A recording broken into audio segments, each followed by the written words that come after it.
How many of y'all went to a public high school where you knew at least one teenage pregnant girl?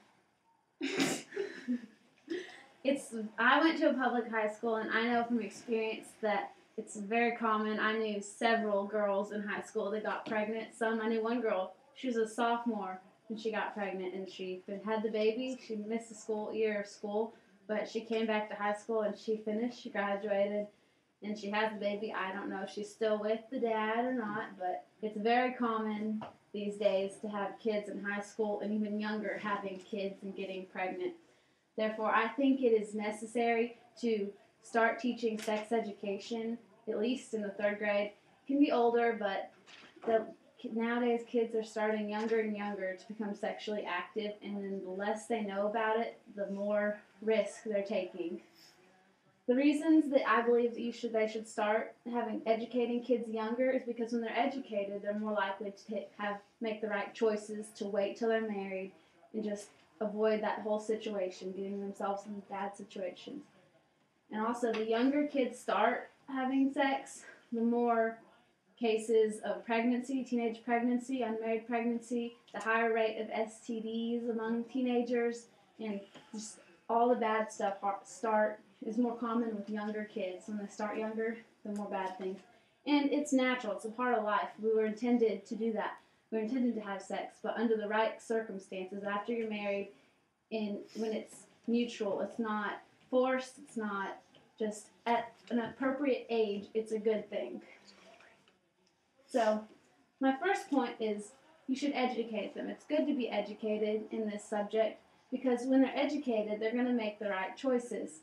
And according to Web for Health, while sexual education would be ideally provided by the parents, many parents lack necessary knowledge themselves and are not at ease with sexuality.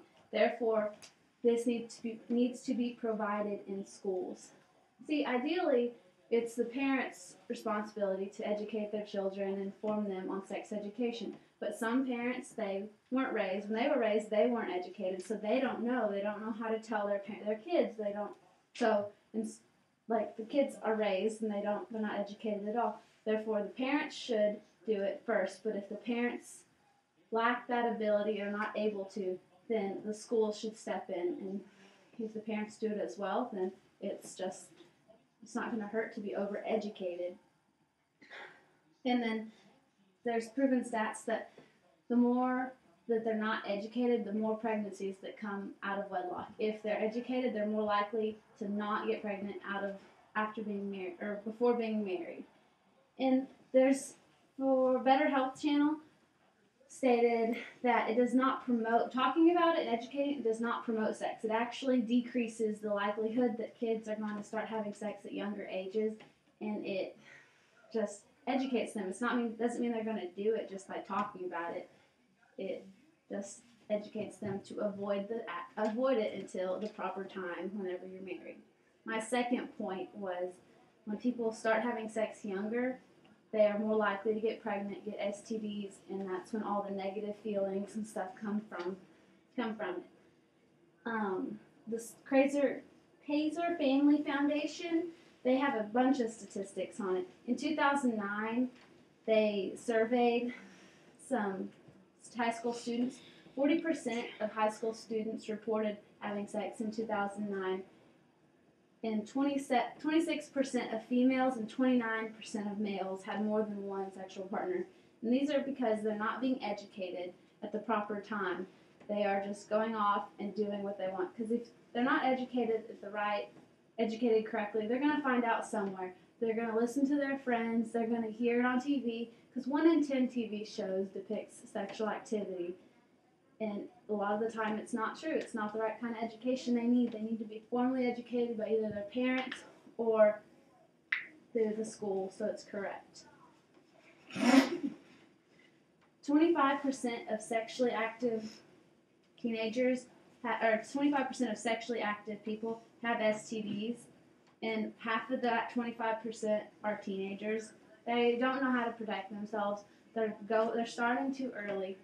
And in 2007, 31% of the new HIV infections were aged 13 to 29. And then 2008, 7% of females 18 to 24 said their first sexual intercourse was non-voluntary. That means they were pressured into it, they were forced into it. And that's because they didn't know how to say no. They weren't told that you don't have to do this. You can wait until you're ready to do this. The harmful effects of early sexual activity in multiple partners. There is like it's proven whenever they have multiple partners, then it's going to be they're going to have less. It's just going to go downhill from there.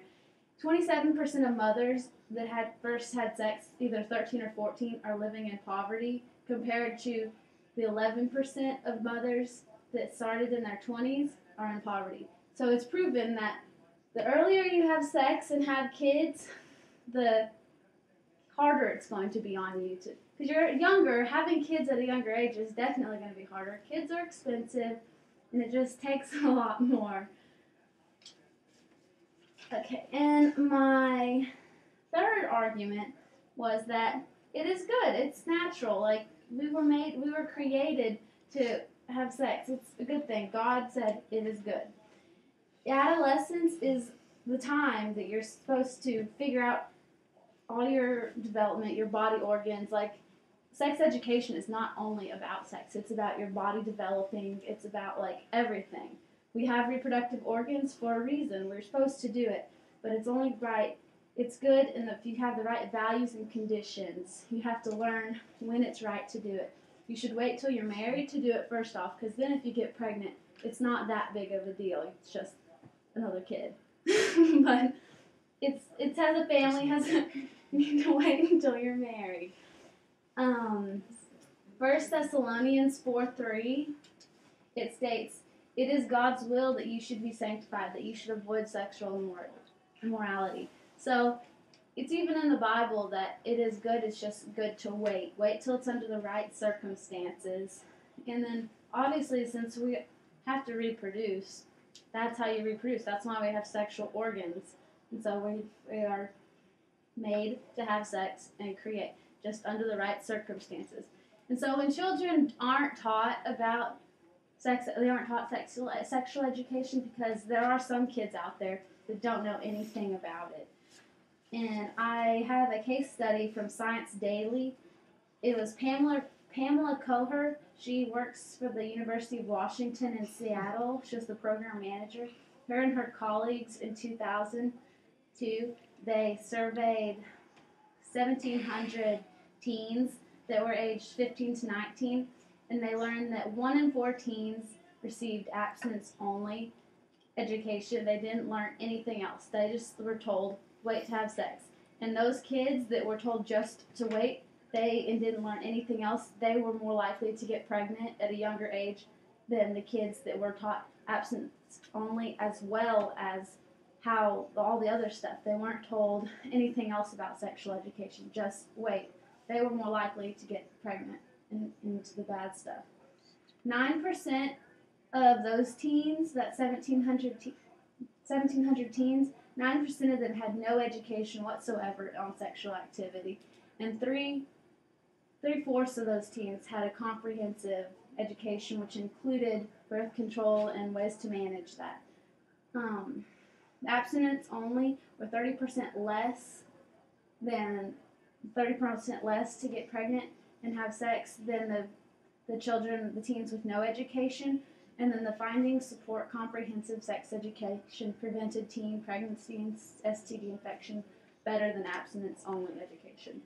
Therefore, if you don't know anything, it's going to be the most difficult to avoid it. But if you have some education, you're more likely going to wait till a later age, wait till you're married, wait till the right conditions to start having sex. All right. Thank you.